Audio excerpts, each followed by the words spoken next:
बिस्मिल्लाहिर्रहमानिर्रहीम, अस्सलाम वालेकुम, good morning and welcome to morning at home. मैं हूँ आपकी मेज़बान जुगन काज़िम और उम्मीद है कि आपकी सुबह खुशगवार गुजर रही होगी।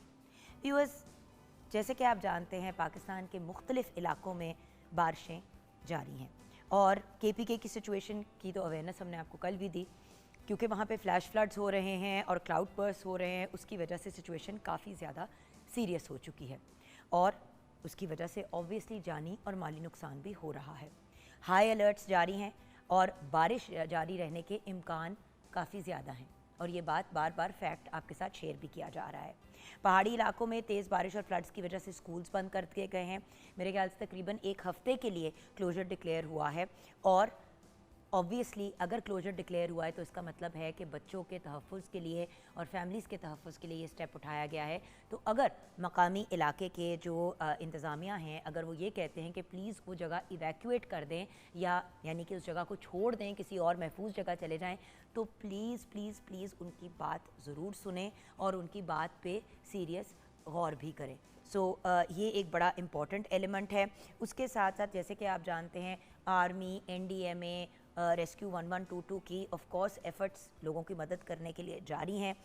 जैसे कि आप जानते हैं मानसून का मौसम है और मानसून क्योंकि कंटिन्यू होगा तो कराची में भी बाय द वे कल बारिश काफ़ी ज़्यादा हुई है। हमारे कुछ ग्रुप्स हैं मीडिया वालों के, आपस में गर्ल्स के, फ्रेंड्स वगैरह के, उसमें भी बड़ी बातचीत हो रही थी कि बहुत ज़्यादा बारिश हुई जिसकी वजह से शहरियों को नुकसान भी बहुत बर्दाश्त करना पड़ा और ऑब्वियसली वहाँ पे भी मेजर एक क्राइसिस की सिचुएशन अब बननी शुरू हो गई है।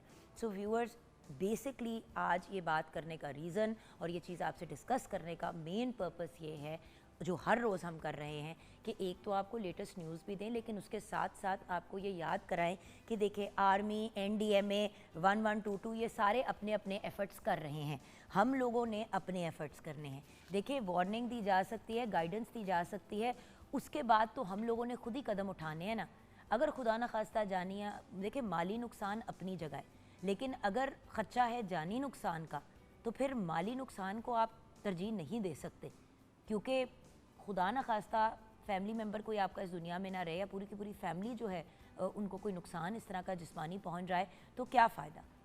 सो व्यूअर्स, प्लीज़ अगर आपको गाइड किया जा रहा है कि जगह को छोड़ के चले जाएं तो देन प्लीज़ जगह को छोड़ के अपने आप को किसी महफूज जगह पे पहुंचाएं। ये एक इम्पॉर्टेंट मैसेज हम कोशिश करते हैं कि डेली आपको दें।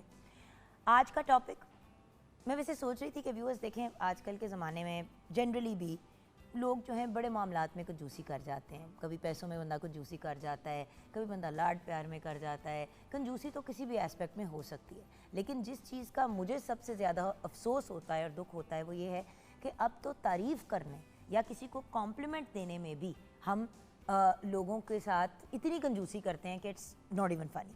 आपका एक कॉम्प्लीमेंट किसी का पूरा दिन खुशगवार बना सकता है, किसी को किसी बड़े दुख या तकलीफ़ में से निकाल सकता है। इसीलिए हमेशा मैं एक ही बात करती हूँ कि लोगों को कॉम्प्लीमेंट करना एक अच्छी बात है। मुझे बड़ी दफ़ा लोग कहते हैं कि तुम्हारे प्रोग्राम पे जब लोग आते हैं तो जुगन तुम बहुत ज़्यादा कॉम्प्लीमेंट करती हो, बहुत तारीफ़ करते हो। व्यूअर्स, बात यह है कि किसी को कॉम्प्लीमेंट देना जायज़ बात पे, उनकी तारीफ़ करने में क्या ख़राबी है, क्या बुरी चीज़ है। एक्चुअली ज़माना ऐसा हो गया ना कि हम जैसे किसी को मिलते हैं सबसे पहले कोई सड़ा हुआ कमेंट पास करते हैं या किसी की तनकीद करते हैं। ये एक बड़ी कॉमन चीज़ हो गई है। आप देखें शादी पे अगर कोई बच्ची, उसकी शादी नहीं हुई भी, उसकी उम्र 35 या 30 साल की हो गई है, तो अक्सर घर के बड़े जो हैं, चाहे वो बंदा कितना भी प्यारा लग रहा हो, कि हुन वेख एदी भी शादी हो गई तो तेरी शादी नहीं हुई। अच्छा, ये नहीं कहेंगे कि बेटे आप बड़े प्यारे लग रहे हो, माशाल्लाह you are looking very nice. उनको मेन ये चीज़ होगी कि यार इस चीज़ पे ताना मारना है। अच्छा, किसी का ज़रा वज़न बढ़ा हुआ होगा तो कोई ये नहीं देखेगा कि बाल अच्छे बने हुए हैं, मेकअप अच्छा हुआ हुआ है, लुक बड़ी अच्छी है। सबसे पहली चीज़ मुँह से निकलेगी, हाय तुम्हारा तो इतना वज़न बढ़ गया है। सो मेरा पॉइंट ये है कि व्यूअर्स, नेगेटिव बातें करने, लोगों के दिल दुखाने, मतलब इस तरह की चीज़ें करने से क्या 100 गुना बेहतर नहीं है कि किसी से कोई आप पॉजिटिव बात कर लें, किसी की तारीफ़ कर लें। अक्सर लोग व्यूअर्स जब तैयार होकर अपने घरों से निकलते हैं, स्पेशली ख़वातीन, तो वो कॉम्प्लेक्सेस के साथ निकलती हैं। ये एक अनफॉर्चुनेटली ये एक बड़ी नॉर्मल सी बात है दुनिया में। सो किसी की हौसला अफजाई करना, किसी को थोड़ा सा अच्छा महसूस कराना। अच्छा, मैंने लोगों को ऐसी हरकतें भी करते हुए देखा है कि कोई इंसान तैयार होके आए और किसी गेट टुगेदर पे, किसी फंक्शन में, ये तुमने लास्ट फंक्शन पे नहीं पहना था जोड़ा। लो जी अगले बंदे की पूरी तैयारी ज़ीरो हो गई, अगले बंदे की पूरी खुशी ज़ीरो हो गई, आपने उसी वक्त बंदे का मूड ऑफ कर दिया। अच्छा कोई इंसान थका हुआ लग रहा है या शायद ज़्यादा तैयार नहीं हो के आ पाया, उसके ऊपर कमेंट पास कर देना, नेगेटिव बात कर देना। मैंने तो लोगों को जनाज़ों पे भी नेगेटिव बात करने से इज्तनाब करते हुए नहीं देखा। मैंने तो लोगों को ऐसे दुख वाले ट्रैजिक इंसिडेंट्स में नेगेटिव बातें लोगों के मुँह से सुनी है। एक और चीज़, अब कोई बंदा फॉर एग्ज़ाम्पल हॉस्पिटल में है, बीमार है, वहाँ पे आके जब लोग लेक्चर दे रहे होते हैं कि यार तुमने ये किया, तुमने वो किया, तुमने ये एहतियात की होती तो ये ना होता, तुमने, ऐसी चीज़ों से व्यूअर्स इंसान का दिल दुखता है।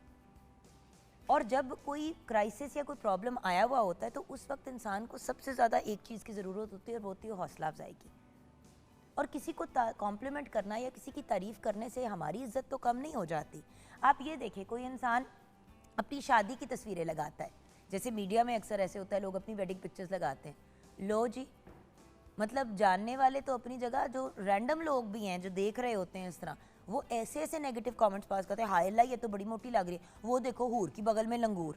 मतलब इस किस्म की जब बातें होती हैं तो ये बड़ी ऑफेंसिव होती हैं और अगले बंदे का दिल बहुत ख़राब होता है। मुझे याद है जब फैसल और मेरी शादी हुई थी तो ऑब्वियसली क्योंकि मेरे से 13 साल बड़े हैं, फैसल तो मेरे से बड़े भी लगते भी हैं थोड़े से, तो जब हमारी तस्वीरें वगैरह लगी तो एक दो लोगों ने कमेंट किया कि ये बुड्ढे से क्यों शादी कर ली है, क्या ये बहुत अमीर है इसलिए तुमने एक डिवोर्स्ड आदमी से शादी किया। ओ भाई मैं खुद भी डिवोर्सी थी, मेरा भी पहले से बच्चा था, उनके भी पहले से 2 बच्चे थे, तो इसलिए मुझे सेंसिबल बात यही लगी कि डिसीजन ऐसी लूँ जिसमें ज़्यादा चीज़ें हमारी कॉमन हों। तो लोगों ने उस वक्त भी बड़े नेगेटिव कमेंट्स पास किए। भाई बात ये कि चले मैं तो मीडिया का बंदा थी, मुझे तो फिर भी मैंने उसको इग्नोर किया बात को। और सच्ची बात यह कि क्योंकि फैसल के बारे में ज़्यादा नेगेटिव कमेंट्स थे तो मुझे बहुत ज़्यादा दुख भी हुआ। और टू बी ऑनेस्ट फैसल ने एक दो दफ़ा कमेंट भी किया और मेरा बड़ा दिल ख़राब हुआ कि यार इस बंदे की क्या फ़ॉल्ट है। अब आप कहेंगे कि तस्वीरें नहीं लगानी चाहिए थी, तो अब अगर एक बंदे की शादी हो मीडिया में और वो तस्वीरें ना लगाए तो तब भी आप लोगों के नेगेटिव कमेंट्स आते हैं। तो मैं यही सोच रही थी कि कॉम्प्लीमेंट करने में क्या प्रॉब्लम है। अगर ये लिखते थे कि यार क्यूट कपल या लुकिंग गुड या भाई बड़े हैंडसम लग रहे हैं तो क्या हो जाना था। इंस्टेड नेगेटिव कमेंट्स आए। अगर 100 अच्छे कमेंट्स आए तो 20-25 उसमें नेगेटिव आए ही आए थे। और दुख इस बात का हुआ कि कुछ ऐसे लोगों ने भी कमेंट किया जो नॉर्मली बड़े पॉजिटिव कमेंट्स करते थे मेरे पोस्ट के ऊपर। सो मैंने उस दिन के बाद, जो सच्ची बात है व्यूअर्स, मैक्सिमम जो है अपने ये जो नेगेटिव टाइप कमेंट्स आते हैं वो इग्नोर ही करने शुरू कर दिए। और अगर कोई बहुत बदतमीज़ी करता है तो मैं ब्लॉक कर देती हूँ। लेकिन हम उन लोगों का क्या करें जिनसे जब हमारी मुलाकात होती है फेस टू फेस, हमारे फैमिली मेम्बर्स, हमारे जानने वाले। अब मुझे याद है कि ये एक मीम बड़ी वायरल हुई थी जो बड़ी बदतमीज़ मीम थी, लेकिन मैंने सोचा उसके बारे में कि अगर कोई इस तरह की हरकत करे तो कम से कम इसको ख़ानदान में तो कभी कोई बात नहीं करेगा। एक मीम थी कि एक लड़की को आके फैमिली का कोई बंदा घूम के कहता है कि हाय अल्लाह अभी तक तुम्हारी शादी नहीं हुई। तो वो लड़की आगे से घूम के कहती है आंटी मैंने कभी आपसे पूछा कि आप अभी तक मरी क्यों नहीं।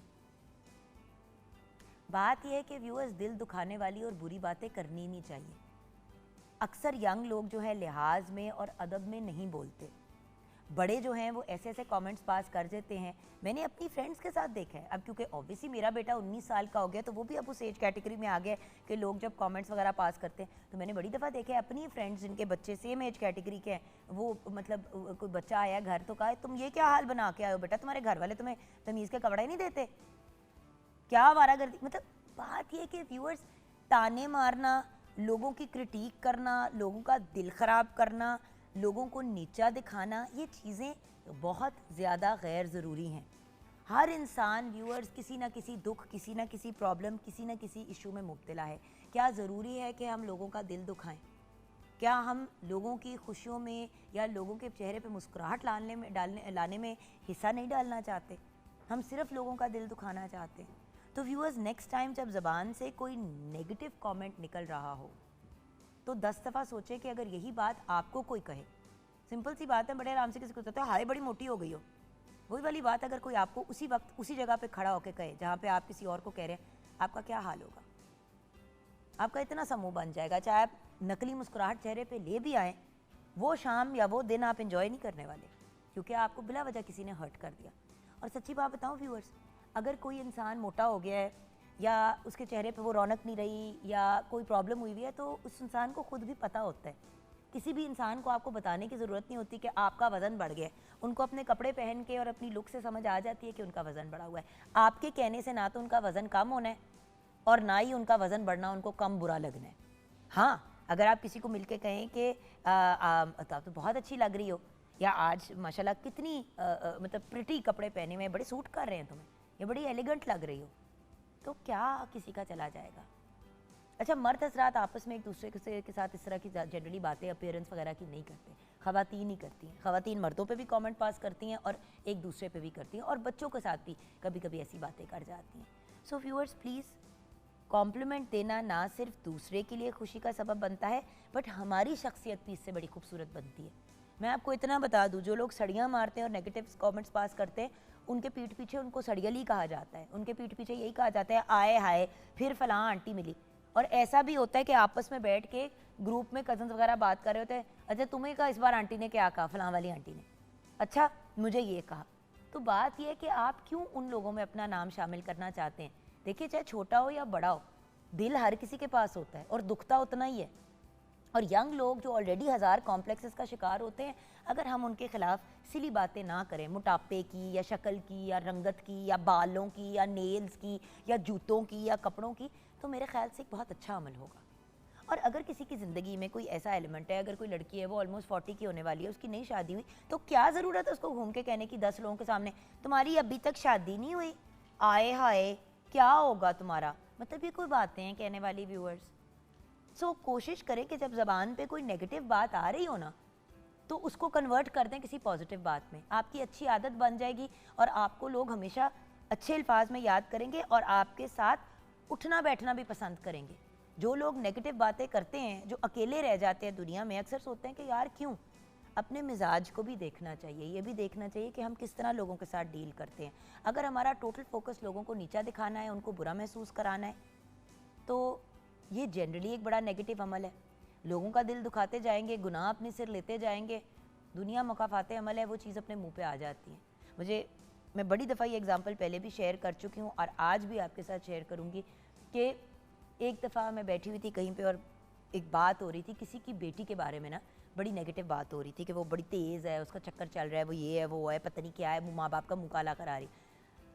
मुझे याद है वहाँ पे मेरी अम्मी भी बैठी हुई थी, तो मैंने, और मैं भी, मेरी उम्र काफ़ी कम थी, तो मैंने घूम के कहा, आप आंटी इतनी नेगेटिव बातें कर रही हैं फलां के बारे में, क्योंकि मैं उस लड़की को जानती भी थी तो मैं थोड़ा उसको डिफेंड भी कर रही थी।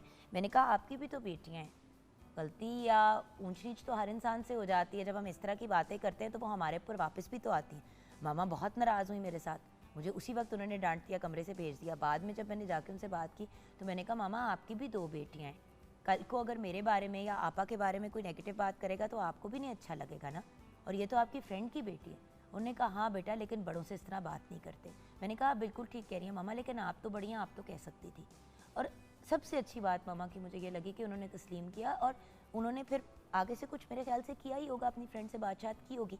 लेकिन व्यूअर्स, जब हम गीबत भी कर रहे होते हैं ना दूसरों की पीठ पीछे बैठ के, तो वो भी एक बड़ा नेगेटिव अमल है। नेगेटिव एनर्जी मत भेजें दुनिया के अंदर। कभी अपने पेरेंट्स की तारीफ़ कर दें, कभी प्यार से बच्चों को गले लगा लें, उनकी छोटी छोटी मासूम नेकियों को, उनके नेक अमल को अप्रिशिएट करें। कभी किसी दोस्त से मिले तो उसे बताएं कि आप की ज़िंदगी में वो इंसान कितना अहम है और अल्लाह का कितना शुक्र है कि वो इंसान आपकी ज़िंदगी है। और व्यूअर्स प्लीज़, मियाँ बीवी तो एक दूसरे के एफ़र्ट्स को ज़रूर अप्रिशिएट करें, शुक्रिया अदा करें एक दूसरे का।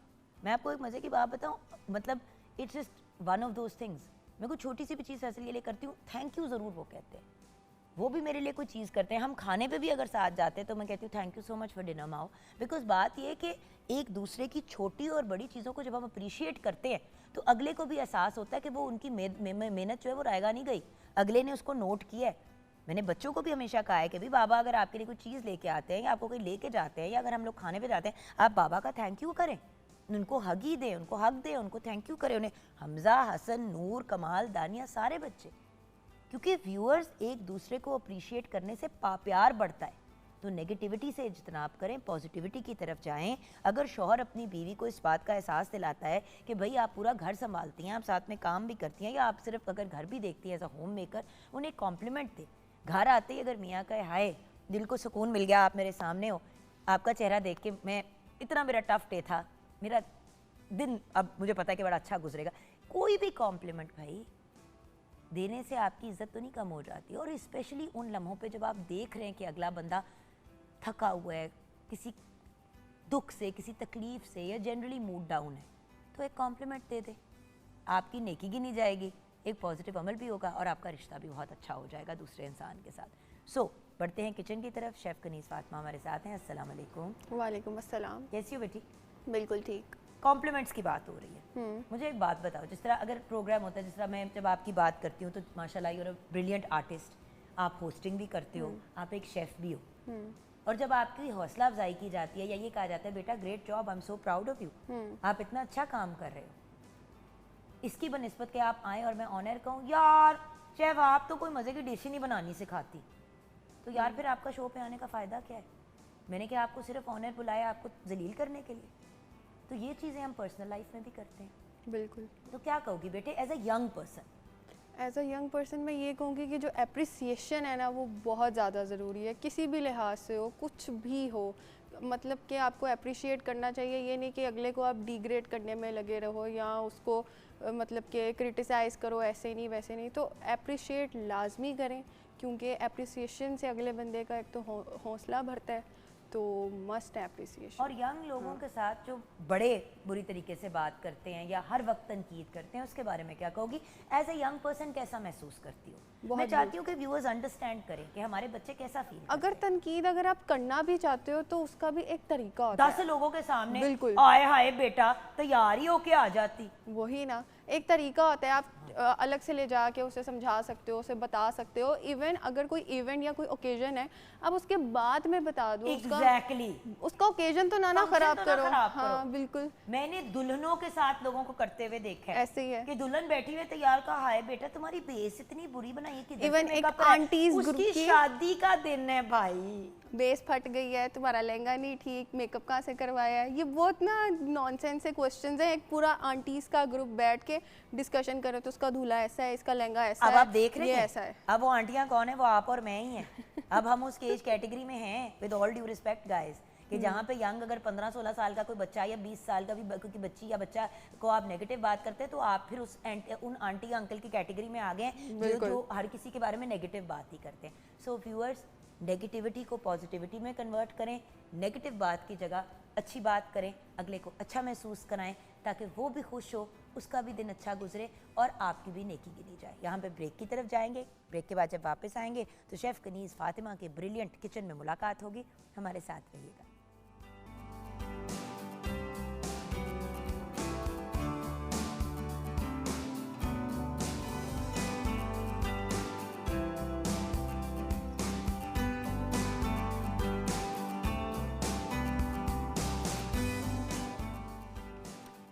Welcome back from the break viewers. हम आ गए हैं किचन में। आप हमारे साथ क्या करने वाली हैं किचन में? किचन में होने लगा ये है स्पाइसी चिकन ब्रोस्ट बनने लगा है, जो कि ऑलरेडी मैरिनेटेड है, और साथ में फ्राइज बनेंगे and that's it. Very nice. और मैं एज यूजुअल किचन में खड़ी हो गई हूँ कढ़ाइयों के सामने अपना एप्रन पहन के, क्योंकि मैं अपने कपड़े नहीं खराब करने वाली। बिल्कुल। अच्छा, कलर भी लाइट है बहुत। हाँ, अब एक चीज़ है चिकन ब्रोस्ट की। होता ये है कि रेस्टोरेंट्स वगैरह में जब आप व्यूअर्स जाके ऑर्डर करते हैं ना चिकन ब्रोस्ट, आप कहेंगे फ्राइड चीज़ है, उसमें तो कोई प्रॉब्लम नहीं है। बहुत प्रॉब्लम्स हो सकती हैं। चिकन जो है अगर वो बहुत देर बाहर पड़ा रहा है, वो अंदर से ख़राब हो गया, उसमें बैक्टीरिया क्रिएट हो गया, वो फ्राई करके भी ख़त्म नहीं होना, ठीक है, एक चीज़। दूसरी बात, अक्सर ऐसा होता है कि हाफ़ फ्राई करके रखी होती है चीज़ हफ्तों, रेस्टोरेंट अच्छा चल रहा हो तो वो तो रेगुलर डेली उसके अंदर चीज़ निकल रही होती है, लेकिन फिर भी बिजली जाती है, बिजली आती है, 100 और मसाइल होते हैं। अगर बहुत से लोग ऐसा करते हैं अनफॉर्चुनेटली कि वो क्या करते हैं कि रात को जब जा रहे होते हैं रेस्टोरेंट्स के भी 4-5 घंटे के लिए सारे फ्रीजर वगैरह बंद कर देते हैं, हर चीज़ का बेड़ा गर्क हो जाता है। सो द पॉइंट इज़ आजकल हेपेटाइटिस भी बहुत फैला हुआ है और भी बहुत सी बीमारियाँ फैली हुई हैं। We have to be careful and we have to be even मेरी एक फ्रेंड थी and she is also chef, वो एक रेस्टोरेंट में काम करती थी, ठीक है, तो उधर था एक पेरी पेरी सैंडविच, जो कि जो चिकन था ना वो प्रॉपरली उसमें से स्मेल आ रही थी और बहुत गंदे वाली स्मेल आ रही थी। कि उन्होंने बस क्या किया, उसको ग्रिल पे फेंका, अपनी पेरी पेरी सॉस फेंकी, किसी तरह उसकी स्मेल ख़त्म करके बस सैंडविच में डाला एंड दैट्स रेडी। अब सोचें जिसने खाया होगा उसका क्या हाल हुआ होगा। और भी वो टाइफॉइड हो गया, हेपेटाइटिस हो गया, बहुत सी बीमारियां आजकल फैली हुई हैं। आपसे लिटरली तहे दिल से मैं रिक्वेस्ट, और आजकल तो स्पेशली जब मॉनसून है, मॉनसून में बहुत जल्दी चीज़ें ख़राब हो जाती हैं क्योंकि समझ नहीं आ रही होती कि मौसम ठीक है कि ख़राब है। बिल्कुल। मैं आपको चैलेंज देती हूँ, दाल बनाएं और उसको रख दें बाहर, अपने वो बाहर ही रख दें, किचन फ्रिज में में ही ना रख रखें। दें। कुछ घंटे के बाद देखना उसमें अजीब से वो बबल्स आ जाएंगे और उसमें स्मेल आ जाएगी। ऐसे ही है। सो बी वेरी केयरफुल।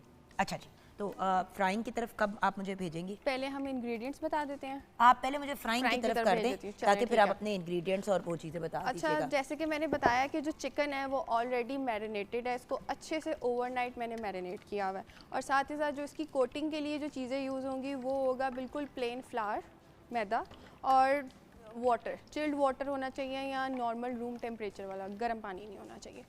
अब आपने क्या करना है, ये है ब्लैक पेपर। ब्लैक पेपर आपने इसके अंदर ऐड कर देनी है, ये 1 टीस्पून और है। क्या यही हम फ्राइज़ पे भी डालेंगे? नहीं, फ्राइज़ को मैंने 5 मिनट्स के लिए सिमर कर लिया है। सिमर करने का मतलब है आपने पानी के अंदर उसे सिर्फ 5 मिनट के लिए बॉईल करना है, ताकि वो जो इनर उसकी लेयर होती है वो हल्की सी कुक हो जाए और जब हम इसको फ्राई करें वो अंदर से कुक हो, बस ऊपर से क्रिस्प लेयर आए और वो बिल्कुल रेडी हो। क्योंकि फिर उसको पका इस पका पे और के कुछ लगाना नहीं है, तो ये मैं बिल्कुल डाल दूँ कुछ नहीं फ्राइंग के लिए? लगाना। हाफ डालिएगा इस पे, बिल्कुल और कुछ नहीं लगाना। जो आप रेस्टोरेंट्स वगैरह यहाँ आगे पीछे फ्राइज़ खाते हैं और कहते हैं बिल्कुल क्लियर हैं, क्रिस्पी है और कोई एक्स्ट्रा मसाला नहीं, जो सॉल्टी वगैरह होते हैं, तो ये उसका बिल्कुल एग्जैक्ट यही मेथड है। चले, फ्राइज़ डाल दी हमने, अब ये फ्राइज़ डाल दिए हैं। Back to the broast. अब इसकी जो कोटिंग है, इसके अंदर मैदा है, मैंने 1 टीस्पून ब्लैक पेपर ऐड कर दिया एंड हाफ टी स्पून इसके अंदर चला गया है सॉल्ट, और ये है पेपरिका पाउडर, ये भी ऑलमोस्ट 1 टीस्पून। चिली फ्लेक्स, क्योंकि स्पाइसी ब्रोस्ट है। बट अगेन नहीं डालना तो ना डालें, हाँ, क्योंकि पापरिका बिल्कुल। इतना स्पाइसी नहीं होता, तो बच्चों के पॉइंट ऑफ व्यू से ये बड़ा एक अच्छा ऑप्शन है। और ये है चिकन पाउडर। ठीक है, डालिए। चिकन पाउडर और नमक में आपने बैलेंस रखना है, क्योंकि दोनों ही सॉल्टी होते हैं और चिकन पाउडर बहुत ज़्यादा सॉल्टी होता है। ठीक है, अब ये हमारी कोटिंग बिल्कुल रेडी है। ठीक है, बट ये सिर्फ देखना है कि एक दफ़ा अच्छी तरह आप इसको मिक्स कर लें, क्योंकि फ्लावर की एक प्रॉब्लम होती है कि वो अगर उसके अंदर एक ज़्यादा नमक का चंक रह गया तो आपने उसको, वो किसी अगर एक के मुंह में जाएगा वैसे तो बेस्ट तरीका इसको यही होता है करने का कि आपने एक बड़ी छाननी ली, उसके अंदर आपने मैदा शायदा सारी चीज़ें डाल के उसको एक साथ छान लिया, बिल्कुल। तो वो एक अच्छा ऑप्शन हो जाता है। ज़रा बड़ी छन्नी होती है ना, ऐसे करके जब आप उसको करते हैं। बट खैर ये तो मैंने वैसे ही अपनी तरफ से एक फनकारी की थी कि हमारी मिक्सिंग के पॉइंट ऑफ व्यू से चीज़ें पूरी हो जाए। ठीक है, चलो जी, दैट्स इट। अब ये जो मैदा है ये हो गया है रेडी, और ये है चिल्ड वाटर, और ये है ओवरनाइट मैरिनेटेड चिकन। इस चिकन को आपने अच्छे से कट्स लगा लेने हैं।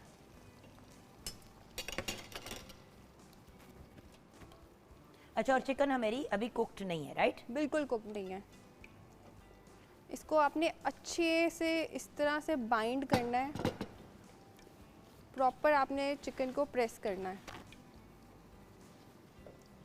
और देन आपने इसको पानी के अंदर डिप करना है फॉर अ फ्यू सेकेंड्स, और अगेन कोट कर देना है। अब जो ये जो मैदा है ये अच्छे से इस पर स्टिक हो गया।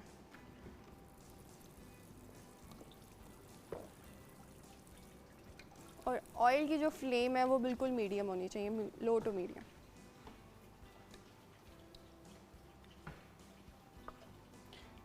अब जो एक्स्ट्रा है वो आपने इसको ऐसे डस्ट ऑफ कर देना है, और ये अब जा रहा है फ्राई के लिए। अच्छा, अब इसको फ्राई कितनी देर करना है, ये भी तो एक बड़ा चिकन सवाल को आपने कम से कम 10 to 12 मिनट्स तो फ्राई करना ही करना है, और लो टू मीडियम फ्लेम में। अगर आप जल्दबाजी करेंगे तो आउटर लेयर पक जाएगी और अंदर से कच्चा रह जाएगा। सेम प्रोसीजर आपने रिपीट करना है। अब आप देख रहे हैं व्यूअर्स, मैं बाकी काम करते करते ना साथ साथ अपनी तैयारी भी कर रही हूँ। जैसे कि अब हमने जब ये कुक हो जाना है, तो जब हमने इसको निकालना है तो हमारे Again, पास, आपने अच्छे से इसको बाइंड करना है ताकि ये ऑयल अब्सॉर्ब कर ले सारा, क्योंकि बहुत ज़्यादा ग्रीसी भी जब होता है ना तो मज़ा नहीं आता ब्रोस्ट खाने का। बिल्कुल। Again dip. ये डिप डिप आपने बहुत जल्दी करना है, क्योंकि अगर ये बिल्कुल ही अच्छे से सॉक हो गया तो जो इसको नीचे मसाला है वो फिर सारा पानी में उतर जाएगा। बिल्कुल। और एक चीज़ हमें होता है कि जल्दी में हम ज़्यादा पीसेस बना लें।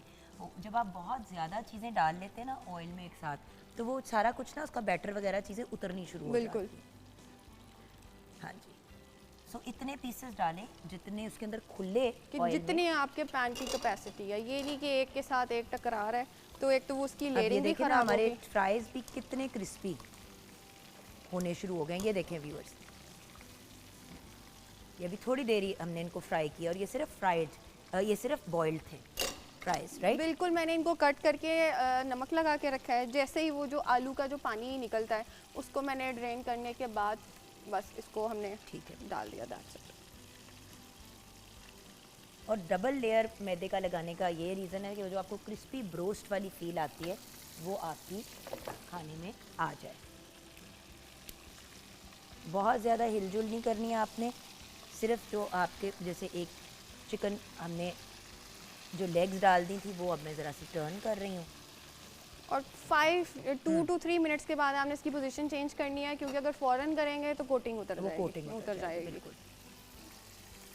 बहुत सी इसकी रेसिपीज़ हैं, लोग अंडा भी लगाते हैं, क्या कहते अंडे हैं, से ना वो सॉफ्ट हो जाता है। सॉफ्ट हो जाता है और वो बहुत सॉगी हो जाता है ठंडा होने के बाद। बिल्कुल।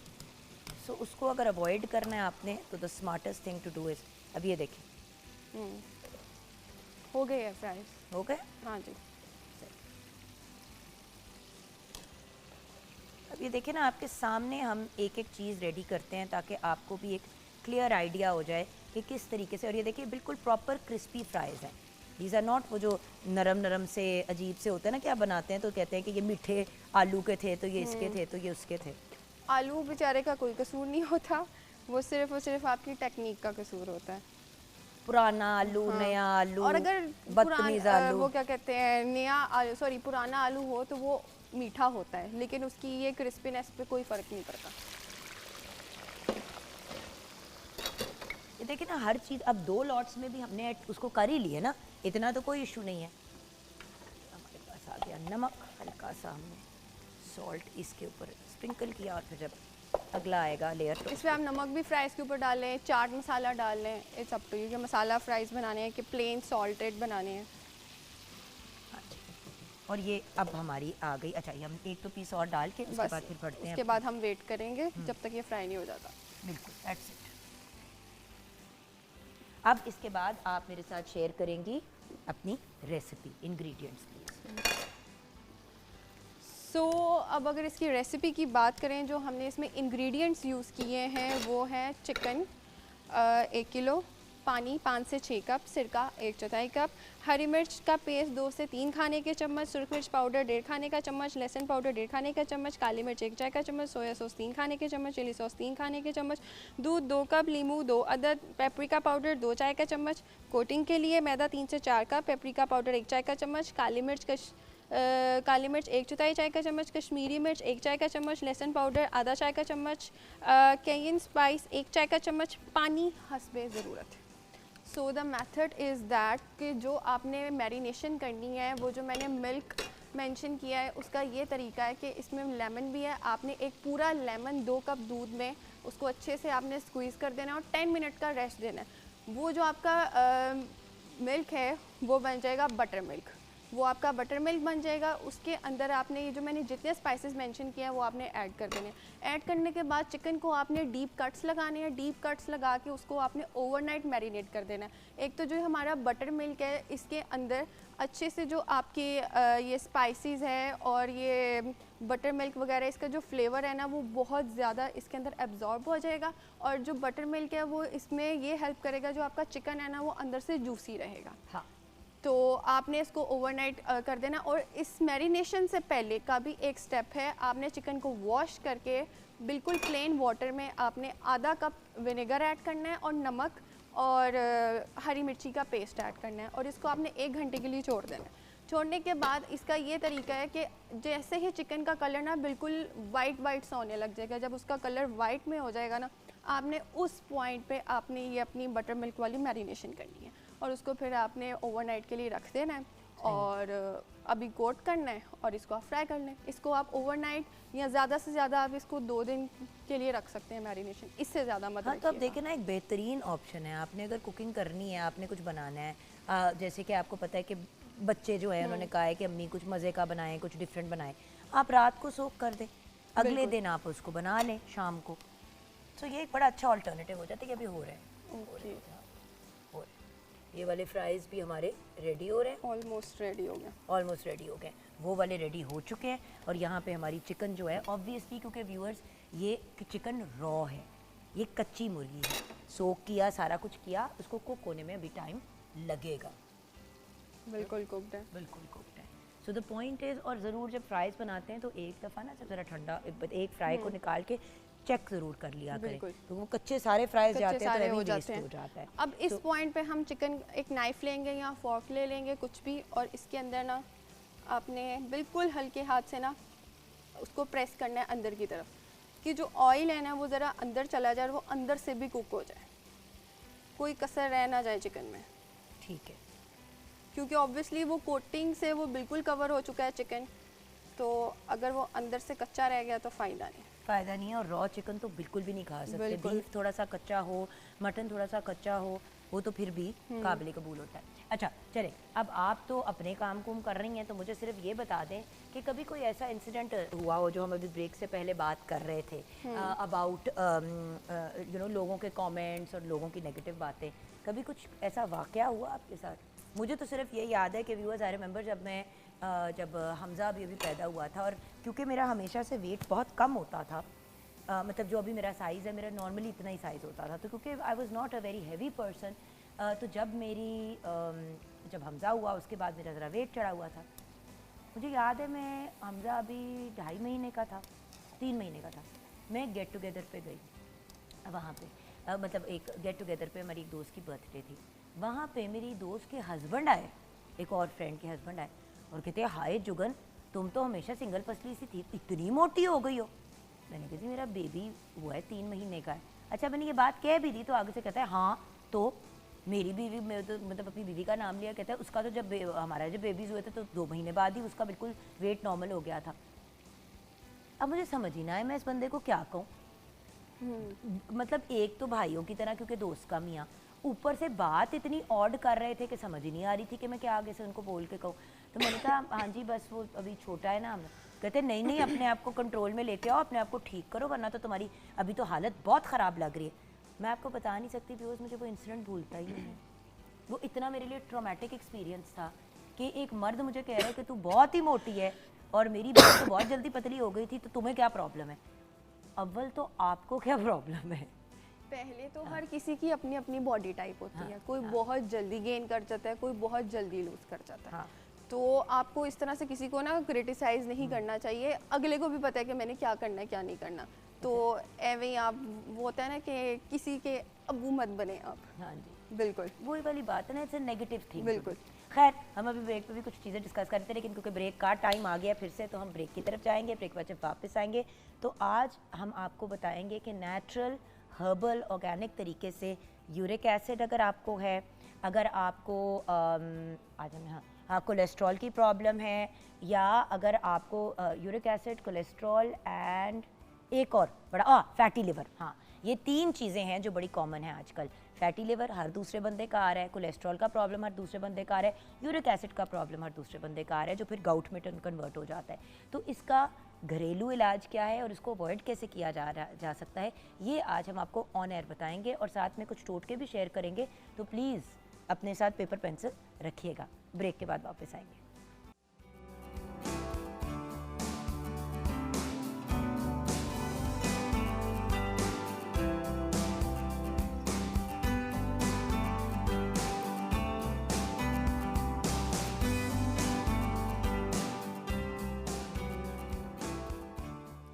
हाँ viewers, welcome back from the break. हमने ब्रेक से पहले क्या अनाउंस कर दिया कि हम कोलेस्ट्रॉल, फैटी लिवर और यूरिक एसिड पे बात करेंगे। तो मेरे पर्सनल जुगन काजिम वाले इंस्टाग्राम पे आप लोगों के डीएम्स आने शुरू हो गए हैं रैंडम चीज़ों के ऊपर कि जी ये वाली चीज़ भी पूछे, ये वाली भी चीज़ पूछे। लेकिन व्यूअर्स, ये सब मुकम्मल टॉपिक है इन देयर ओन राइट, इसलिए आज ये 3 कवर करेंगे। इंशाल्लाह जल्द ही कुछ और टॉपिक्स को भी हम कवर करेंगे। कोशिश हमारी ये है कि कोई एक छोटी सी टोटकी ना दें आपको, पूरी मुकम्मल बात करें ताकि आप मसला अपना समझें और फिर उस मसले के हल की तरफ जाएं। डॉक्टर ने जो आपको दवाई दी है व्यूअर्स, मैं आपको बार बार कह रही हूँ, हमारे सेट पे भी जो इस वक्त हमारे एक्सपर्ट्स हैं उनकी भी यही राय है कि भाई अगर आप एक एलोपैथिक डॉक्टर के पास जा रहे हैं और उसकी कोई मेडिसिन ले रहे हैं तो वो बीच में आपने नहीं रोकनी। और अगर वो रोकनी है तो फिर मुशावरत से रोकनी है कि अगर आप हकीम के पास जा रहे हैं या हर्बलिस्ट के पास जा रहे हैं तो फिर आप उनकी और अपने जो एलोपैथिक डॉक्टर है उनको कनेक्ट करें, क्योंकि वरना होता ये है कि दो इलाज साथ चल रहे होते हैं, उसमें भी प्रॉब्लम होती है। लेकिन अगर कोई डायबिटीज़ के लिए बंदा अपनी इंसुलिन ले रहा है और किसी ऐसे बंदे के पास जाता है और वहाँ पे वो कहता है कि जी हम आपको हिकमत के थ्रू सॉल्व कर देंगे, वो अपना काम कर रहे हैं, वहाँ पे आप चीज़ रोक देते हैं, खुदा न खास्ता आपकी शुगर क्रैश कर जाती है, एक नया स्यापा पड़ जाएगा। अगर आपने साइमल्टेनियसली 2-3 किस्म के इलाज करने हैं तो सबको पता होना चाहिए कि आप क्या कर रहे हैं। अव्वल तो अल्लाह का शुक्र है कि हिकमत में और हर्बल मेडिकेशन में या होम्योपैथिक में जो भी मेडिसिन और चीज़ें दी जाती हैं, अल्लाह का शुक्र है कि वो एलोपैथिक के साथ काउंटर नहीं करती या उनको कुछ उनका मसला नहीं ख़राब करती। लेकिन जो ले रहे हैं अगर वो रोकना है तो पहले अपने मुआलिज से डिस्कशन करनी है आपने, अपने हमारी बातें सुन के उस तरफ नहीं जाना। ये एक पब्लिक सर्विस मैसेज इसलिए ज़रूरी है देना क्योंकि 1-2 दफ़ा लोगों ने ऐसी चीज़ें की और फिर हमसे रब्ता किया तो बात यह कि हमने तो कभी भी आपको ये नहीं कहा कि करंट इलाज रोक दें।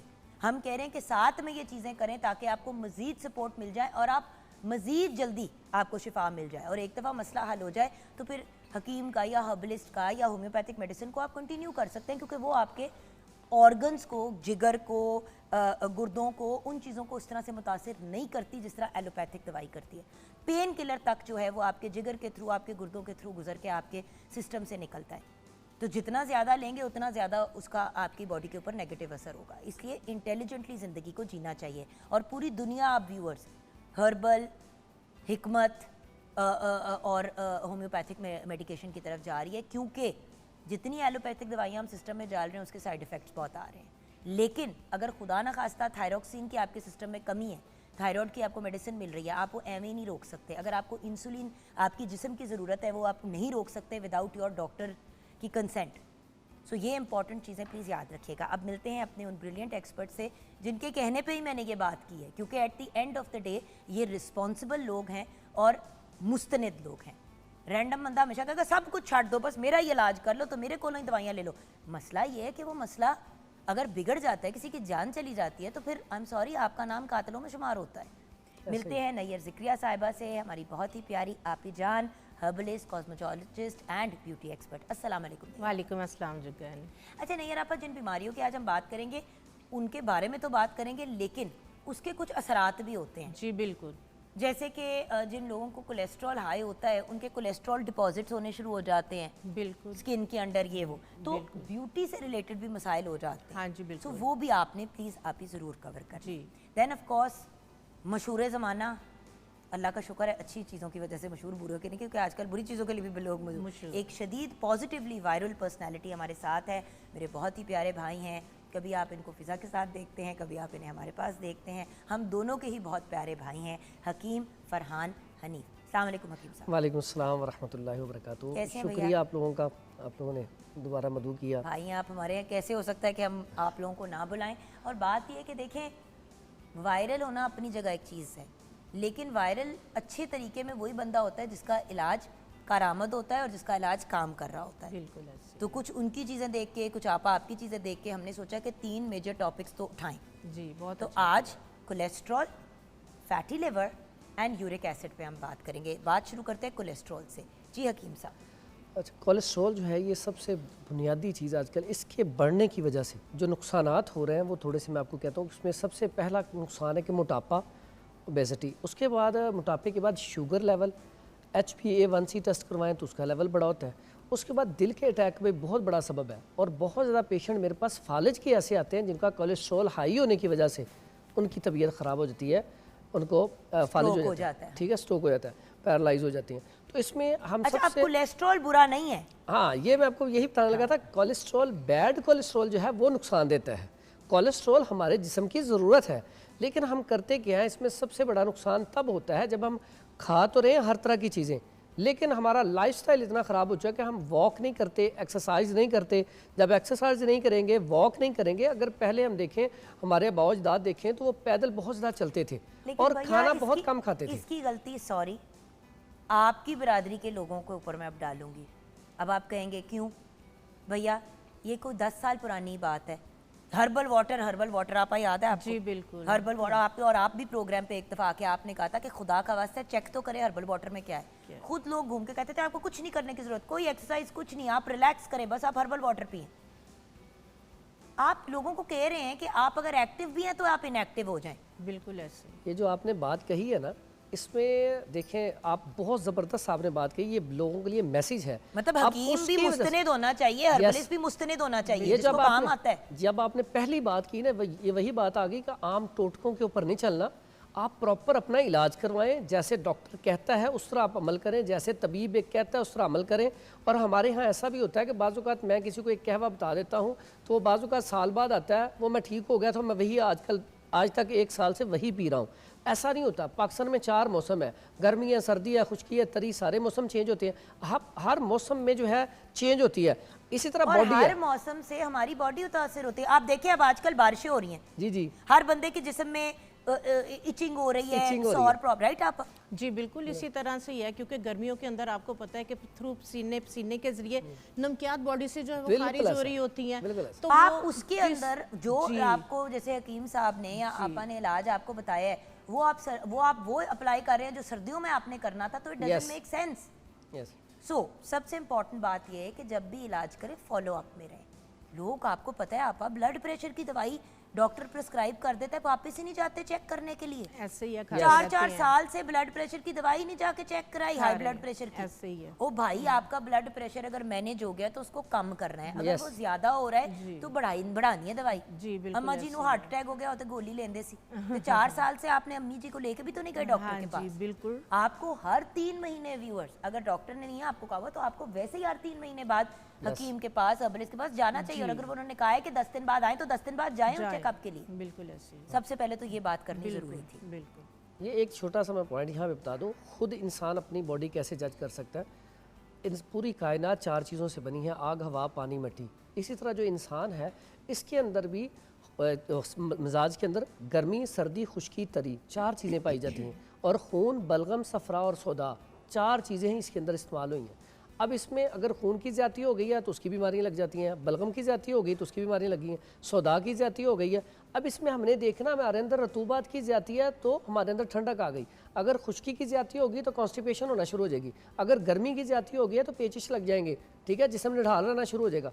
हमें चाहिए कि हम खुद अपनी बॉडी को चेक कर सकते हैं अगर हमें पता हो। इसी तरह ये मौसम के साथ इसको हम चेक कर सकते हैं कि आज मौसम कौन सा चल रहा है तो इसमें हमें कौन सी चीज़ खानी चाहिए।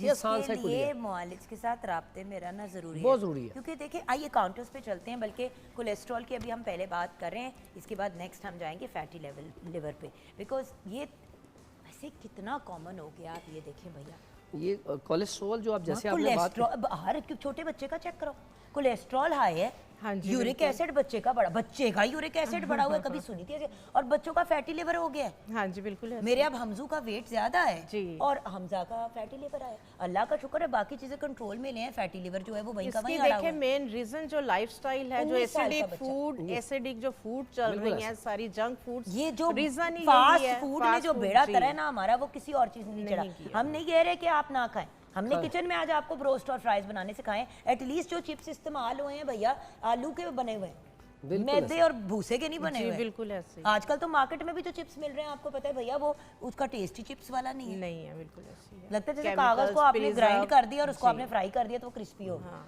ये तो ज़ाती तौर पे ना सिर्फ हमारा लाइफस्टाइल चेंज हो जाए तो हमारा कोलेस्ट्रॉल कभी नहीं, बैड कोलेस्ट्रॉल नहीं बढ़ेगा। उसमें सबसे पहले वॉक ज़रूरी है, उसके बाद हमारे खाने में तरतीब। अगर हमने ऐसा खाना खा लिया या जैसे हमने रोस्ट की बात कही, तो अगर हमने वो खा लिया है तो उसमें हमें चाहिए कि अगले टाइम का खाना स्किप कर दें और वॉक ज़रूर करें। हम क्या करते हैं, हमारे एक और बड़ा सिस्टम है। आप भी बच्चे, आपने अपने बच्चे की बात की, आप कॉन्शियस हो जाती हैं जब उसने दोपहर का खाना नहीं खाया, बेशक उसे भूख है या नहीं है, आप उसे ज़बरदस्ती बना के दे देती हैं। ये बढ़िया, ये बहुत बड़ा और मसला है। आपको पता है भैया ये बात मैंने इस एज पे और इस स्टेज पे दीदी सीखी है। सही। मुझे ये होता था कि लंच टाइम में तो खाना ही खाना है, यस, तो मेरा दिल भी नहीं चाह रहा होता था, मैं खा रही होती थी। फिर मेरा वेट बढ़ता था, मैं कहती थी यार क्या प्रॉब्लम है। ऑनेस्टली व्यूअर्स, कल मैं कहीं गई तो किसी ने कहा तुम तो डाइटिंग कर रही होगी, मैंने कहा बिल्कुल भी नहीं, सही तुम्हें ग्रीन टी मंगा, मैंने कहा मैंने दूध पत्ती पीनी है, उन्होंने कहा पर इसमें तो कैलोरीज बहुत होती हैं, तो मैंने कहा हाँ तो मैंने लंच नहीं किया हुआ और मेरा लंच का मूड भी नहीं है, तो मैं अपनी कैलोरीज उसकी चाय में कवर कर लूंगी, क्योंकि चाय भी व्यूअर्स एक कंप्लीट मील है, ये भी अंडरस्टैंड करना है। एक पूरा कप जब आप दूध का पी लेते हैं या इतना कप दूध का पी लेते हैं, पत्ती भी है, अगर आपने चीनी शक्कर गुड़ कुछ डाला है उसके अंदर, तो वो एक मुकम्मल मील है। बच्चों को जब भूख लगती है हम क्या देते हैं, गिलास दूध पिलाते हैं, मुकम्मल ग़िज़ा है। सो याद रखें कि अगर आपने अपने ये फनकारियाँ पूरी करनी है तो कुछ जगहों पे चीज़ें छोड़ दें। बिल्कुल। और अब मैं रज के नहीं खाती, सिर्फ मैं ये करती हूँ, निहारी खानी है ज़रूर खाती हूँ, लेकिन जब थोड़ी भूख रहती है छोड़ देती हूँ, और ये सुन्नत भी है। बिल्कुल ऐसा है। इसमें जो सुन्नत है वो है कि एक हिस्सा खाना खाएं, एक हिस्सा पानी पिएं और एक हिस्सा छोड़ दें। हम उसके ऊपर अमल नहीं करते। दूसरा, कोलेस्ट्रॉल का पेशेंट हो या कोई भी पेशेंट हो, उसमें सबसे पहला काम ये होता है कि खाने में हम जब पानी भी पीते हैं तो वो एकदम ही सारा पानी पी लेते हैं, क्योंकि जो ग़िज़ा होती है वो किरदार बनाती है। पानी सिप ले के पिएं और खाने से कम 1 घंटा पहले पी लें। दूसरा, रोटी जो है इसके बारे में अक्सर हमारे बुजुर्ग कहते होते थे कि जितने दांत है उतनी दफ़ा चबा के खाएं। अब चबा के खाने में, और चबा के खाने में क्या है, उसमें सलाइवा शामिल हो जाएगा, आप कॉन्स्टिपेशन के मरीज़ नहीं होंगे, ठीक है। और उसके बाद सारी साहब जो हम बहुत बड़ी गलती करते हैं, खाना खाने के दरमियान और बाद में पानी पीते हैं, ये छोड़ दिया जाए। और अक्सर आगे मुझसे सवाल करते हैं जिसके दांत ही ना हो, मैं कहता हूँ जिसके दांत नहीं है वो रोटी ना खाए, क्योंकि या तो वो कूट के खा ले या वो दलिया खा ले, सूजी का हलवा खा ले। अगर वो रोटी खाएगा तो उसको वो डाइजेस्ट नहीं होगी, ब्लोटिंग बनेगी, और वो कभी देख ले ऐसा पेशेंट सुकून में नहीं रहेगा। तो इसमें कॉन्स्टिपेशन से बचना है सबसे पहले, और थोड़ी सी एहतियाती तदबीर है। उसके साथ एक नुस्खा बड़ा आसान सा मैं बता देता हूँ। और ये कोलेस्ट्रॉल के लिए ये? जी, ये कोलेस्ट्रॉल की बात कर रहे हैं। अब कोलेस्ट्रॉल की बात हो रही है, चलिए अब आपके नुस्खे और फिर आपकी तरफ आ जाइए। अच्छा, कोलेस्ट्रॉल के लिए कोई ऐसा ज़रा ज़रूरत नहीं है। उसमें ना ये 2 चीज़ें ना, ये 2 अरक हैं बड़े बेहतरीन। इसमें ना एक है अरके मको और एक है अरके कासनी। ये इतनी ज़बरदस्त चीज़ें हैं दोनों कि इसका रिजल्ट बहुत आला है। लिवर के अंदर कोई भी इशू आ गया, किडनी के अंदर इशू आ गया, जायका बताएं पहले। और जायका सुने, जायका को मज़ेदार करने के लिए उसमें आप शरबत बजूरी थोड़ा सा शामिल कर सकते हैं। उसके बाद आप शहद शामिल कर सकते हैं, ठीक है।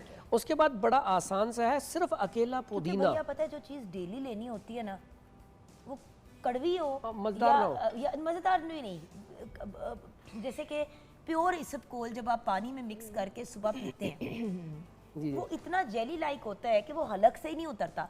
2 दिन 4 दिन लोग फनकारी में ले लेते हैं, लेकिन फिर उसके बाद नहीं पीते। इसलिए वो चीज़ बताएं जिसका जायका भी ऐसा हो कि बंदा उसे हर रोज़ कंज्यूम भी कर सके। मैं बताता हूँ, बड़ा आसान सा सिंपल सा एक हुलिया है, वो बड़ा मशहूर भी है और ये काफ़ी वायरल हुआ था और इस पर बहुत सारे कमेंट आए हैं बड़े अच्छे। उसमें अदरक ले लें, अदरक का पानी 50 ग्राम, लहसुन का पानी 50 ग्राम और लेमन का पानी 50 ग्राम, ठीक है। लेमन जो है वो देसी हो जाए ज़्यादा अच्छा है, नहीं तो कोई भी हो जाए। लेमन का पानी 50 ग्राम, ये तीनों चीज़ें 50-50 ग्राम लेके इसमें सिरका सेब डाल लें 100 ग्राम, ठीक है। 100 ग्राम डाल लिया। और आप भी बड़ा अच्छा अपनी ब्रांड का बनाते हैं। उसके बाद इसमें करना है शहद ऐड, लेकिन शहद ऐड करने से पहले इसको थोड़ी देर पकाना है। पकाने के बाद इसमें शहद ऐड करके रख दें। 1 चम्मच बड़ा वाला सुबह, 1 शाम पिए, इस्तेमाल करना है। ये कोलेस्ट्रॉल को आप 1 महीने में देखेंगे कितना कम हुआ है, लेकिन इसमें परहेज ज़रूरी है। मीठा 1 महीने के लिए छोड़ दें, मीठा, ठीक है। उसके बाद हाँ बिल्कुल, हाँ फल खाए लेकिन दूसरा मीठा नहीं, मसनूई मीठा नहीं खाना। उसके बाद बेकरी आइटम 1 महीने के लिए लाजमी छोड़े। 1 महीना बाद में खाता रहे, लेकिन 1 महीना बेकरी आइटम छोड़ दे। ठंडा पानी, जिसकी वजह से सबसे बड़ा मसला बनता है, ठंडा पानी छोड़ दे। उसके बाद चाय, वो भी इसमें बहुत बड़ा किरदार करती है। 1 महीने के लिए बाद में पिए, लेकिन अगर बहुत ज़्यादा ज़रूरत है तो मीठे के बगैर पी ले। और कोई परहेज़ नहीं है, सिर्फ सुबह के टाइम 15 से 20 मिनट वॉक करनी है और शाम करनी है। अल्लाह के हुक्म से आप 1 महीने में जाकर अपना कोलेस्ट्रॉल चेक करवा लें। जी आप बताएं। हाँ जी। अच्छा, कोलेस्ट्रॉल से स्किन के भी बड़े मसाइल हो जाते हैं। हाँ जी जुगन, ये देखें हमने काफ़ी दफ़ा जो है वो आज हकीम साहब ने भी जो है वो लहसुन पे बात की। देसी लहसुन कोलेस्ट्रॉल के लिए बेहतरीन है, और मैं इसको जो है वो पूरे महीने में 1 हफ्ते के लिए लाजमी लेती हूँ। जब बच्चे देख ले तो कहते हैं मम्मा सुबह सुबह तड़का लगा रही हैं। सिंपल जो है वो 3-4 जो है, लेकिन देसी लहसुन लेना है। इसको आप छील के और हल्का सा इसको जो है ना वो आप 1 सेकंड के लिए थोड़ी सी इसको हीट लगवा ले चम्मच के ऊपर रख के, बिल्कुल माइनर सी, ताकि इसके जो इंग्रेडिएंट्स हैं और प्रॉपर्टीज़ हैं वो थोड़ी एक्टिव हो जाए। उसके बाद इसको जो है वो आप क्रश करके इसको आप खा के नीम गर्म आप पानी ले लें, 3-4 जो है। ये आपके कोलेस्ट्रॉल को, हाँ जी, ये देसी जी, ये बिल्कुल जो देसी होता है उसके जोए जो है ये बिल्कुल बारीक होते हैं, ठीक है, छोटे होते हैं। बस ये 3 जोए अगर आप खाली पेट लेना शुरू कर देते हैं तो कोलेस्ट्रॉल आपका जो है वो नॉर्मल रहेगा। दूसरे नंबर पे ये एंटी एजिंग है, आपके बुढ़ापे को रोकेगा, आपके बुढ़ापे को नहीं आने देगा।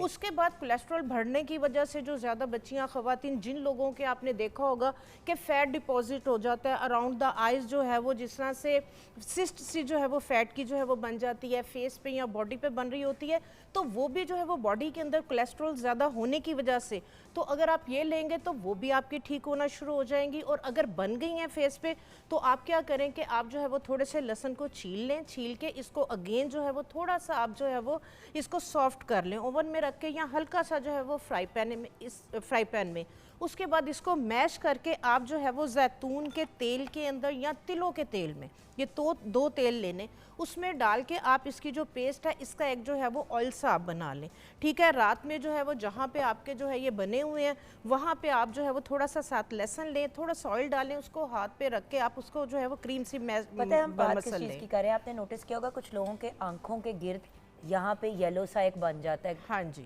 और वो उभरना भी शुरू हो जाता है, कभी यहाँ आ जाता है।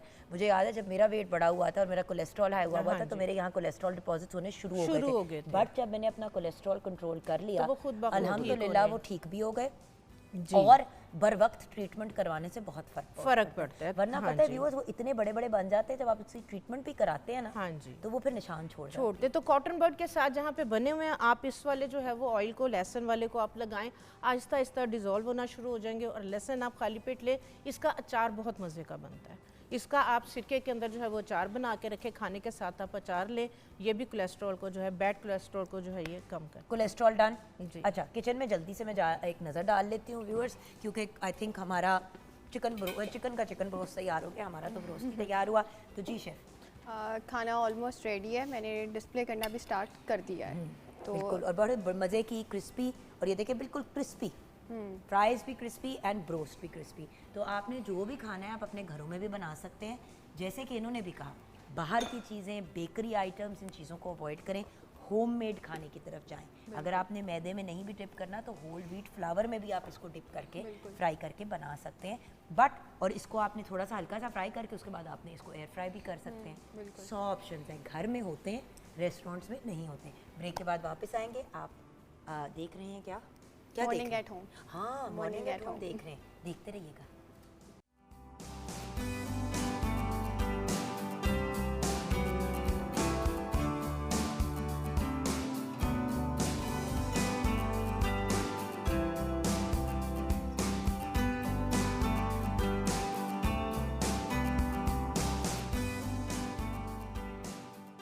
Welcome back from the break viewers. हकीम साहब भी हमारे साथ हैं, आप भी हमारे साथ है।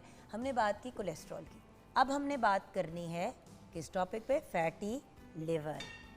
अब जिगर के ऊपर चर्बी चढ़ जाना एक बड़ी स्केरी चीज़ है, यानी कि ये आपके जिगर को मुतासिर कर रहा है और कंसिस्टेंटली उसकी जो काम करने की सलाहियत है उसको डैमेज कर रहा है। राइट के रॉन्ग? बिल्कुल हकीम साहब, बिल्कुल। तो बताइए फैटी लिवर के बारे में आप क्या बताएंगी? आप ही। हाँ जी, फैटी लीवर जो है ना, अच्छा पता नहीं चलता कि फैटी लीवर है, वेट आहिस्ता आहिस्ता जो है वो गेन होना शुरू हो जाता है, ठीक है, प्री डायबिटिक हैं आप, लेकिन क्या है कि आप जो है वो ये जो बात आपने स्टार्ट की थी कि डॉक्टर के पास नहीं जाना, डॉक्टर ने अगर टेस्ट लिख के दे दिए, टेस्ट नहीं करवाने, जब तक आप जो है वो डायग्नोज नहीं होगा कि आपको ये प्रॉब्लम है, ये इशू है, तब तक जो है ना वो आप बीमारी का जो है ना वो इलाज नहीं कर सकते।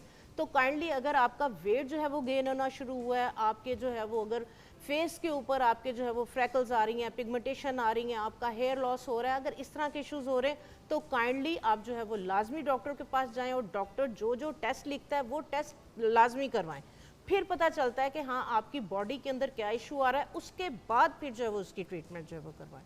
और फैटी लीवर मैं समझती हूँ कि मेरा ख्याल है शुगर आपका जो है वो वेट गेन होना, आपके जो दूसरे इश्यूज प्रॉब्लम बीमारियाँ हैं, बेस ही जो है वो फैटी लीवर बनता है।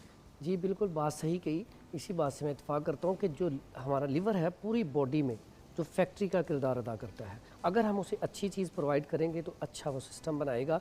और लिवर जो है अगर वो आपका सही नहीं आपका है, फिल्ट्रेशन सिस्टम है लिवर और गुर्दे आपके फिल्ट्रेशन सिस्टम है, उस पर चर्बी चढ़ गई तो फिल्टर क्या करेगा वो, सिंपल बात। अब लिवर जब फैटी होता है तो सबसे बड़ा नुकसान जो होता है, खून गाढ़ा होना शुरू हो जाता है, जैसे कोलेस्ट्रॉल में होता है। दूसरा काम ये होता है कि आप कभी भी लिवर फैटी वाले के, जब भी आप, इसका टेस्ट होता है अल्ट्रासाउंड, आप अल्ट्रासाउंड करवाएंगे तो आपका वो बताएंगे लिवर फैटी है।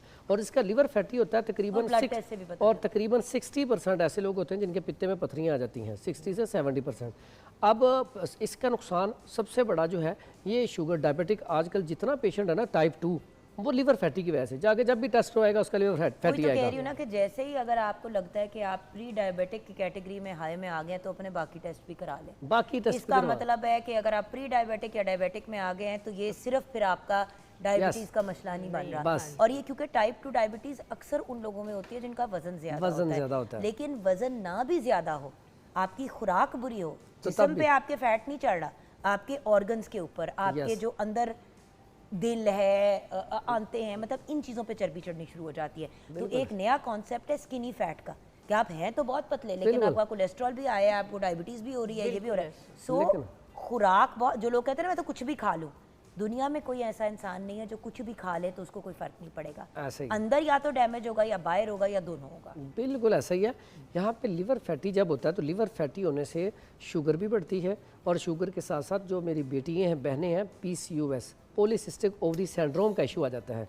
तो इसलिए उनको, बेटियों को भी चाहिए कि फ़ास्ट फूड, जंक फूड का इस्तेमाल कम करें, और ठंडी चीज़ों का खास करके। अक्सर औकात क्या होता है, हम जहाँ पे भी हों, खाना खाया, मर्द हो या औरत हो, ऊपर से कोल्ड ड्रिंक पी ली। कोल्ड ड्रिंक पीना या ठंडा पानी खाने के ऊपर से पीना, तो ये तो दावत देने वाली बात है कि हमें बीमारियाँ चिपट जाएँ। तो इसके लिए बड़ा आसान और सादा सा इलाज बताने लगा हूँ जो आप घर में कर सकते हैं। और मैं लंबा चौड़ा इलाज नहीं कहता, 1 महीना आप करें, एक महीने के बाद अपना आप अल्ट्रासाउंड करवाएं, अपनी LFT करवाएं, ठीक है, HbA1c टेस्ट करवाएं कि वाकई उसमें भी फ़र्क आया, ठीक है। तो करना क्या है? हाँ, उसमें बड़ा सादा सा है। सबसे पहले आपने घर में ये पड़ी होती है काली मिर्च, ये काली मिर्च लेनी है 10 ग्राम, ठीक है। उसके बाद ये आपको पंसार स्टोर से मिल जाएगी नुशादर ठीकरी, ये मिल जाएगी, ये आपने लेनी है 30 ग्राम। और तीसरी चीज़ है सूंड, ये जिनको अदरक जो है इसको खुशक करके ये सूंड बनती है, ये ले लें आप 50 ग्राम। और उसके बाद ये है सना मक्की, जिसका अहादीस में भी बड़ा जिक्र आया है। इसमें ये डंडियाँ आपने निकाल देनी है, सिर्फ पत्ते लेने हैं आपने, पत्ते लेने हैं, लंबे वाले पत्ते हों। ये 100 ग्राम आप साफ़ पत्ते ले लें। ये इतना बेहतरीन नुस्खा है, इसका फ़ाइन पाउडर कर लें, 1000 mg का कैप्सूल भर लें, और खाना खाने के 1 घंटा बाद इसका इस्तेमाल किया जाए तो बेहतरीन रिज़ल्ट हैं इसके। और इसके साथ ये जो पुदीना है, अगर कॉन्स्टिपेशन का इशू हो तो पुदीना रात को इस तरह एक गट्ठी लें, उसको आप 2 गिलास पानी लें, उसमें पकाएं, जब ये आधे से भी कम रह जाए तो ये पीना शुरू कर दें। अल्लाह के हुक्म से लिवर फैटी जो है वो ठीक हो जाएगा। लेकिन सुबह के टाइम 15 मिनट वॉक और शाम को 15 मिनट वॉक लाजमी करें। इसके साथ एक और काम करना, बाजू का लिवर फैटी होने की वजह से यहाँ पे पेन आना शुरू हो जाती है, जिगर के मुकाम पर बोझ आना शुरू हो जाता है। उसके लिए बड़ा आसान सा सादा सा नुस्खा है, ये लहसुन ले लें, इसको सरसों के ऑयल में जला लें। अगर आपने 100 ग्राम सरसों ऑयल लिया है, एक लहसुन की, ये देसी लहसुन लेके इसको तोड़ लें और उसमें जला लें। जलाने के बाद वो आपका ऑयल तैयार हो गया। उसका डेली मसाज करें, दिन में 2 या 3 मरतबा, और कोई गर्म चीज़ थोड़ी देर के लिए रख दें। अल्लाह के हुक्म से पहली ही दफ़ा जो पेन है वो तो रिलीफ हो जाएगी। और ठीक आप 15 दिन से महीने के बाद अपना टेस्ट करवाएं, इंशाल्लाह आपका टेस्ट बिल्कुल ठीक आएगा।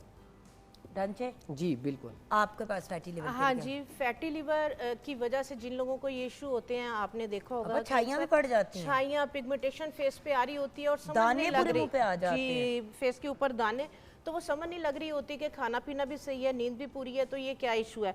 अच्छा, फैटी लीवर का क्योंकि थोड़ा सा जो है ये प्रॉब्लम मुझे भी हुआ था, आपने देखा होगा, पहले मेरा वेट ज़्यादा था, अब मैंने काफ़ी जो है रिड्यूस किया है। इसके लिए जो मैंने किया है ना हकीम साहब, मैंने क्या किया है कि मैं ना रात को लौंग और दालचीनी स्प्रिंग वाली, ये मैं क्या करती हूँ, एक जग के अंदर 4-5 लौंग और छोटा सा टुकड़ा दालचीनी का, ये मैं रात को जो है वो गर्म पानी में भिगो देती हूँ। सुबह को यही वाला पानी जो है ना वो मैंने पिया है, तकरीबन महीना मैंने ये किया है। तो अल्हम्दुलिल्लाह उससे मेरा जो है वो वेट भी कम हुआ है, और ये वाला जो इशू स्टार्ट हो रहा था प्री डायबिटिक का, इसको भी क्योर किया है। ठीक है, तो उसके साथ जो मेरे भी क्योंकि पिगमेंटेशन जो है वो थोड़ी सी स्टार्ट हो रही थी, मैं बहुत ज़्यादा कॉन्शियस हो गई कि ये क्या हो गया। उसके लिए जो मैंने रेमेडी की है और बहुत ज़बरदस्त है, जिन लोगों की पिगमेंटेशन वगैरह इस वजह से आ रही है, पहले नहीं थी, डाइट वगैरह ठीक है, नींद पूरी है, उसके लिए ये जो है वो अनार आजकल बहुत ज़्यादा है, ठीक है। अनार के आपने जो है ये फूल लेने हैं, अनार जब आता है तो ऊपर से आपने ये वाले फूल उतार लेने हैं, ड्राई करके जो है वो इन अनार का जो है ये देखें मैंने इस तरह से जो है ये पाउडर बनाया है अनार के फूल का, ठीक है। ये आपने क्या करना है, ये छाइयों के लिए, पिगमेंटेशन के लिए इसके बहुत ज़बरदस्त कमाल के रिज़ल्ट हैं। हाफ़ टी स्पून के करीब जो है वो आपने अनार के फूलों का पाउडर लेना है और हाफ़ टी स्पून ही इसके अंदर मैंने जो अनार के छिलके हैं ड्राई करके इनका जो है ये पाउडर बना के रखा हुआ था ये लेना है। और इसके अंदर जो है वो अगर आपकी ऑयली स्किन है तो आप मुल्तानी मिट्टी लेंगी, अगर ड्राई स्किन है, आगे सर्दियाँ आ रही हैं तो उसके अंदर आप जो है वो मैदा डालेंगी, ठीक है। हाँ। बेसन हर एक को सूट क्योंकि नहीं मैं कर आपको रहा अभी होता। ये कहने लगी थी आप ही मुल्तानी मिट्टी, मेरी क्योंकि ऑलरेडी ड्राई स्किन है, मेरा तो मुंह पापड़ की तरह हो जाता ये है। चीज लाजमी, जो मुल्तानी मिट्टी हर कोई ड्राई स्किन वाले भी उठा के लगा लेते हैं। और बाय द वे ये सिर्फ छाइयों के लिए नहीं, आप ये वैसे भी लगा सकते हैं हर मतलब महीने में एक दफा आपने कर लिया, जस्ट अपनी स्किन को फ्रेश रखने के लिए। वंस अ वीक इसको कर सकती हैं आप। ये बहुत जबरदस्त आपका जो है वो एक्सफोलिएटर है। दही के अंदर हम इसको जो है वो मिक्स करेंगे, आप रोज वाटर में भी मिक्स कर सकते हैं।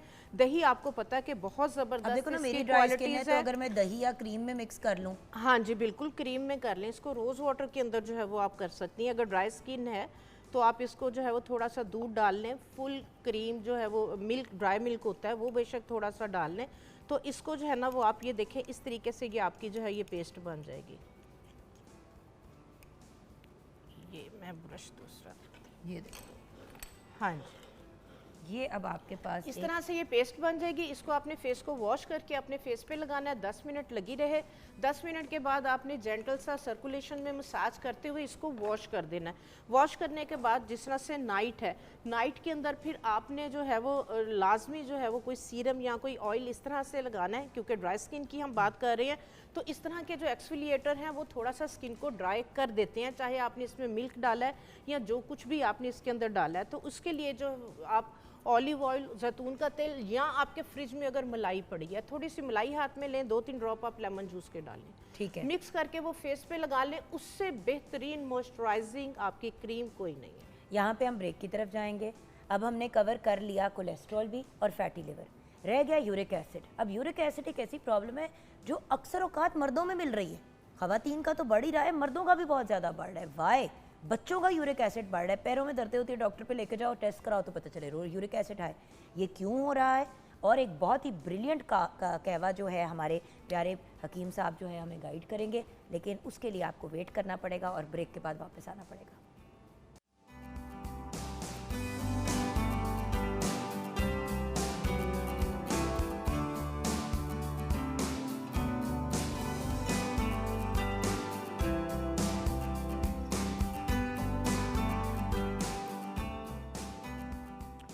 हाँ viewers, welcome back from the break. नहीं हकीम साहब आज हमें निहारी नहीं बना के दिखाएंगे या खिलाएंगे या सिखाएंगे, तो आज आप क्या कर रहे हैं? यहाँ पे हम आ गए। Oh by the way, uric acid. Uric acid एक बहुत बड़ी प्रॉब्लम है और यूरिक एसिड की वजह से इन्फेक्शंस भी हो जाती हैं। एक तो यूरिक एसिड हुआ ना, बिल्कुल, एक होता है कि फिर जिस्म के अंदर इन्फेक्शंस भी बहुत जल्दी आपको होना शुरू हो जाते हैं। ऐसा ही है कि इसकी इस मर्ज से ना ऐसे पेशेंट आते हैं, बाज़-औक़ात रात को खाना खाया, खाना खाने के बाद सुबह जब वो उठे हैं तो हाथ ऐसे मुट्ठी बंद ही नहीं होती। ये जो आपके जोड़ हैं, जॉइंट हैं, ये सोजिश में आ जाते हैं और इसकी दर्द जो है पहले ये पाँव के अंगूठे से शुरू होती है, टखने में आती है, फिर उसके बाद ये सारे जोड़ मुतासर हो जाते हैं।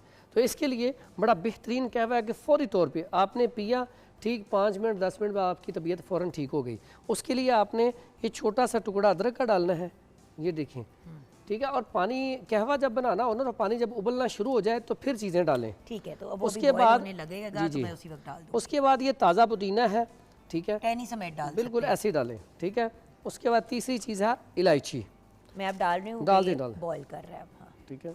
ठीक है, ये 3 अदर इलायची ये थोड़ी सी तोड़ के डाल दें, ऐसे ही डाल दें, असर निकल जाएगा। और बस उसको ऊपर से ये बंद कर दें और हाँ जी, और 1-2 मिनट बाद आंच बंद कर दें, इसको पहले ऊपर दें। अच्छा, अब इसमें अगर आप सौंफ डाल दें तो बेहतरीन कहवा है, अगर आपको फूड पॉइजनिंग हुई भी हो तो हाँ जी, उसके लिए भी ज़बरदस्त काम कर उसमें अगर आप सौंफ डाल देते हैं थोड़ी सी तो और अच्छा हो जाए। सौंफ इसमें डाल सकती हैं, अभी भी डाल सकती हैं, और थोड़ा सा डाल, टेस्टी और हो जाएगा, क्योंकि सौंफ इसलिए बना रहे हैं। मैंने कहा ये चखना जुगन, मैंने कहा मैं ज़रूर चखूँगी। अब आँच बंद कर दें, 2-3 मिनट बाद तैयार हो जाएगा। उतनी देर में आपको बता दूं ये जो मर्स है इसका जो इसमें पका पका के उसके अदरक का उसकी अदरक के सारे फायदे का बेड़ा गर्क नहीं करना। जैसे कि आपा ने भी ब्रेक से पहले कहा था लहसुन को हल्का सा आपने वो किया ताकि उसके एंजाइम्स रिलीज हो जाए। अच्छा, अक्सर औकात कहवा जो लोगों, एक होता है जुशांदा पकाना, एक होता है कहवा। कहवा जो होता है जब पानी उबलना शुरू हो जाए चीज़ें डालें, ऊपर से इसको बंद करें और आंच बंद कर दें, थोड़ी देर बाद कहवा तैयार हो जाता है।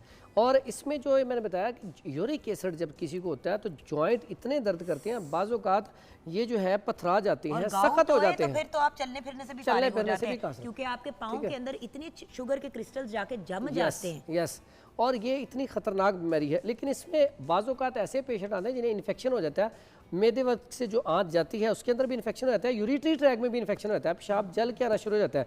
उसके लिए बेहतरीन चीज़ है हमारे पास, ये 3 चीज़ें हैं।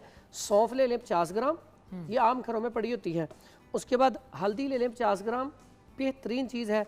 उसके बाद ये मुलट्ठी ले लें 50 ग्राम, ये दोनों इन्फ्लेमेशन के लिए बेहतरीन चीज़ है। भैया मैसेज आया है, ये मैंने आपको कहा ना मुझे लोग डीएम भी कर रहे हैं, तो मुझे एक डीएम आई है आपके लिए कि ये जो कावा है इसमें शहद डाल के पी सकते हैं। जी, ये शहद रखा हुआ है पास। हम लोगों ने मीठे से नहीं बाज आना। ठीक है। अब कितनी फनी बात है कि मैंने कहा क्या मैसेज आ रहा है बार बार, मैंने फोन का लॉक खोला तो वो मैसेज बार बार आ रहा है, ये पूछे इनसे फौरन पूछे इसमें शहद डाल के। भाई जिस चीज़ में सोचने की बात है, अदरक जब बॉयल हो जाता है या हल्का सा कुक हो जाता है तो उसका टेस्ट उस तरह का तेज़ नहीं रहता।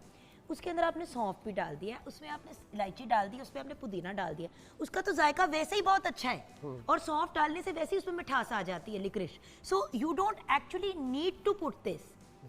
ये किसी ऐसी जगह यूटिलाइज करें जब आपको एक्चुअली मीठे की क्रेविंग हो रही है, रादर देन आप उसको इसमें डाल के फिर शहद भी बहुत अच्छी चीज़ है जैसे आपने लेकिन बताया ओवर यूज नहीं करना। लेकिन ये भी यूरिक एसिड का इलाज है, सिर्फ गर्म पानी में डाल के पिया जाए ना, शहद देसी हो ओरिजिनल हो तो ये यूरिक एसिड का इलाज है, तो उसमें हम डालेंगे। लेकिन ये जो मैंने नुस्खा बताया इन्फेक्शन के लिए, ये लाजमी आपने इस्तेमाल करना है क्योंकि जॉइंट के अंदर भी इन्फेक्शन हो जाती है।